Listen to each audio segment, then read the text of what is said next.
मेरा नाम ज़ीशान रसूल है, एडवोकेट हाई कोर्ट। और हम बेसिकली लीगल सर्विसेज प्रोवाइड करते हैं डिफरेंट कॉर्पोरेट डिफरेंट ऑर्गेनाइजेशंस को। आज हम पाकिस्तान में जो डिफरेंट लॉज हैं हैरेसमेंट पे उन पे डिस्कस करेंगे और उन हैरेसमेंट पे बेसिकली उन लॉज पे जो उसकी इम्प्लीमेंटेशन है उससे रिलेटेड चीज़ों से हम डिस्कस करेंगे। तो हैरेसमेंट है क्या, हैरेसमेंट होती क्या है। अब इसमें डिफरेंट जो लॉज को भी जो डिफरेंट सेक्शंस में डिवाइड किया गया है। जो चाइल्ड अब्यूज़ हैं उनसे रिलेटेड जितने भी लॉज हैं वो डिफरेंट हैं, डिफरेंट डिमेंशंस में फॉल करते हैं। इस तरीके से आपकी जो वर्क प्लेस वायलेंस हैं वो उसके लिए डिफरेंट लॉज हैं और आपके जो डोमेस्टिक वायलेंस के लॉज हैं वो डिफरेंट हैं।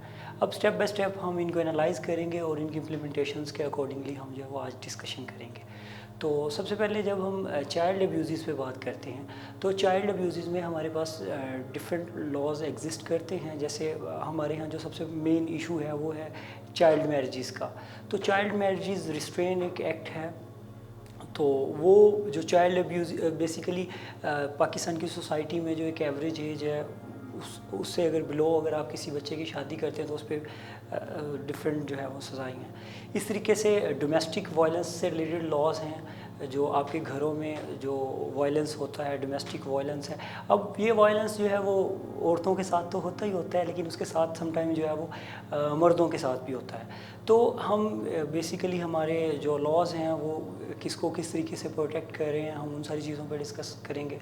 इसके साथ जो हमारी वर्क प्लेस वायलेंस है, जो हमारी माएँ बहनें औरतें जो हैं वो काम करने जाती हैं वर्क प्लेस पे, उनसे रिलेटेड जब हैरेसमेंट के डिफरेंट इश्यूज़ आते हैं तो उससे रिलेटेड लॉज क्या हैं। इन सारे लॉज को एनालाइज करने से पहले हम बेसिकली एक थ्योरी है जिसको हम सोशल जूरिस्प्रूडेंस कहते हैं। बेसिकली हमारे लॉज जो हैं उनकी इम्प्लीमेंटेशन के अकॉर्डिंगली है कि एट दी एट अल्टीमेट मतलब कि आपके जो लॉज हैं उनका जो अल्टीमेट जो गोल है वो क्या होता है। तो सोशल जूरिस्प्रूडेंस में ये है कि अल्टीमेट किसी भी लॉ का जो गोल है वो सोसाइटी होती है। तो सोसाइटी में अगर तो वो सोसाइटी उन लॉज के अकॉर्डिंगली फ्लोरिश हो रही है, सोसाइटी आगे जा रही है, डेवलपमेंट की तरफ जा रही है, तरक्की की तरफ जा रही है, तो इट्स मीन कि वो जो इनेक्टेड लॉज हैं, जो स्टेट ने वो लॉ बनाए हैं, वो स्मूथली जा रही हैं। अब इन सारी चीज़ों पे जब हम डिस्कस करते हैं तो इससे हमें जो है वो सोशल जो जूरिस्प्रूडेंस है उसको आगे समझने के लिए उसके डिफरेंट एस्पेक्ट्स क्या हैं। सोसाइटी में कोई भी लॉ जो है वो जब इम्प्लीमेंट होता है उससे पहले उसकी एक सोशोलॉजिकल लीगल हिस्ट्री होती है। उसकी जो डॉक्ट्राइंस होती हैं सोसाइटी की, हैरेसमेंट है जो भी है, उसकी एक प्रॉपर लीगल हिस्ट्री होती है। उस प्रॉपर लीगल हिस्ट्री में जब वो जो लॉ है जब वो इनेक्टेड होता है उससे पहले जो प्रीवियस उसका प्रॉपर जो एक कंटेंट होता है उसको हम स्टडी करते हैं, एनालाइज करते हैं उस सोसाइटी के कॉन्टेक्स्ट में। तो जैसे अभी हम पाकिस्तान के माशरे में हैं तो पाकिस्तान में जो हमारी सोशल लीगल हिस्ट्री है उसकी बेसिक जो फंडामेंटल्स हैं वो क्या हैं, उन सारी चीज़ों को समझना बहुत ज़रूरी है। तो जब हम इन लॉज को एनालाइज करेंगे तो उससे पहले हमें ये सारी चीज़ें समझना बहुत ज़्यादा ज़रूरी है कि सोशल जूरिस्प्रूडेंस क्या है। सोशल जूरिस्प्रूडेंस में बेसिकली आपके इंस्टीट्यूशंस आते हैं जिसमें आपकी लॉ इन्फोर्समेंट एजेंसीज़ हैं, आपका जुडिशल सिस्टम है, और अब इन सारी चीज़ों का डायरेक्ट जो ताल्लुक है वो उसकी इम्प्लीमेंटेशन से है। अब एक लॉ जो है वो उसको पार्लियामेंट से पास करना कोई इशू नहीं होता, लेकिन जो मेन इशू होता है किसी भी सोसाइटी के लिए उसके लीगल एस्पेक्ट्स को लेके वो लॉ की इम्प्लीमेंटेशन होती है। उसके लिए जो नट एंड बोल्ट्स होते हैं वो आपका प्रॉपर जुडिशल सिस्टम होता है जो उसकी इंटरप्रिटेशन भी कर रहा होता है, उसकी जो जस्टिस है उसको प्रॉपर डिलीवर कर रहा होता है एक लेमैन के, तो एक लेमैन तक, ठीक है। तो अब इन सारे लॉज को जब हम डिस्कस करेंगे तो हमें ये सारी चीज़ें मद्देनज़र रखनी है। अब इसी तरीके से जब हम पाकिस्तान की सोसाइटी में आते हैं तो हमारे यहाँ लॉ एग्जिस्ट कर रहे हैं। जैसे वुमेंस की मोडेस्टी को अगर कोई चैलेंज करता है 354A जो है उसमें डेथ इम्प्रिजनमेंट है। सेक्शन 509 PPC जो वो डील कर रहा है वुमेंस से हैरेसमेंट से रिलेटेड जितने भी इशूज़ हैं।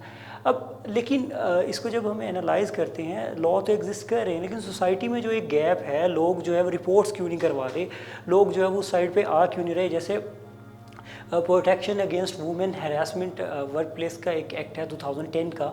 इसमें बेसिकली जो एक कमेटी फॉर्मुलेट होगी उस कमेटी के 3 मेंबर्स होंगे। एक जो है उसमें एक सीनियर जो हैं वो लेडी होंगी, फीमेल होंगी, और बाकी जो हैं उस ऑर्गेनाइजेशन के 2 सीनियर मेंबर होंगे।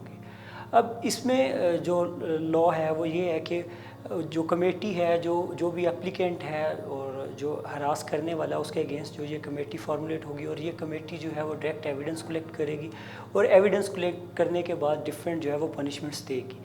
तो इसमें जो है वो माइनर पनिशमेंट्स भी हैं कि आप उसको जो हरासमेंट जो हरास करने वाला है उसको आप जो है वो उसकी जॉब से डिमोट भी कर सकते हैं, उसको उसकी इंक्रीमेंट से भी रोक सकते हैं।